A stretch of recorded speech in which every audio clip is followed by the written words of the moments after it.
staring? He's the one who's staring, look. Come have a drink with us. Why don't you come to the villa for a small party tonight? This is a small party.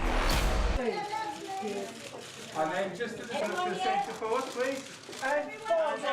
So I've been a big fan of John le Carre, going right back to The Spy Who Came In From the Cold with Richard Burton, or the original Tinker Tailor, which I grew up on. So it was a real thrill to be given the opportunity to make this movie. I need your help. Help you? What can I do? I'm a teacher. Give this to your MI6. Tell them you have a gift from the #1 money launderer from the Russian mafia.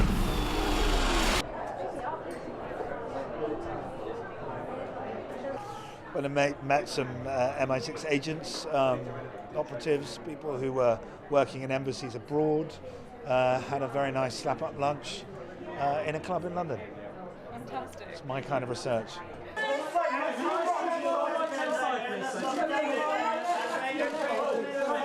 Well, it's always been about script. It's always been about directors and people you work with. Storytelling, whether it's in film, TV, theatre, or radio for that matter, the pull is the same. It's the story. The platform is unimportant to me mostly.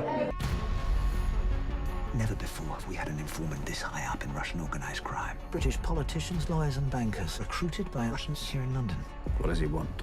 Asylum for himself and his family.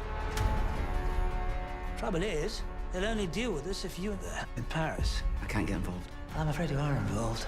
No, it's not about preferring to work with female directors. It's just that largely on film sets, it's such a male-dominated environment that often you feel kind of alienated. So it's just reassuring to have these women around, you know, particularly women in positions of power, like SUSANNA, our director, and also Gail Eagle as well, our producer. So it did make it feel different somehow on set. But ultimately, if you have a good director, then it doesn't matter whether they're male or female.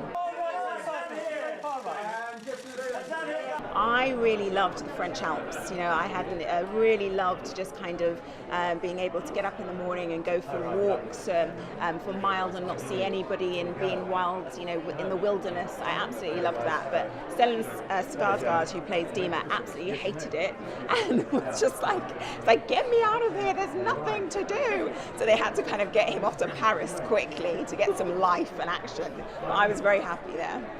I'm a threat to Moscow, to Kremlin. I know where the money comes from. I need proof that all these people are being paid. You'll stop breathing, Professor. Calm. You'll have a heart attack.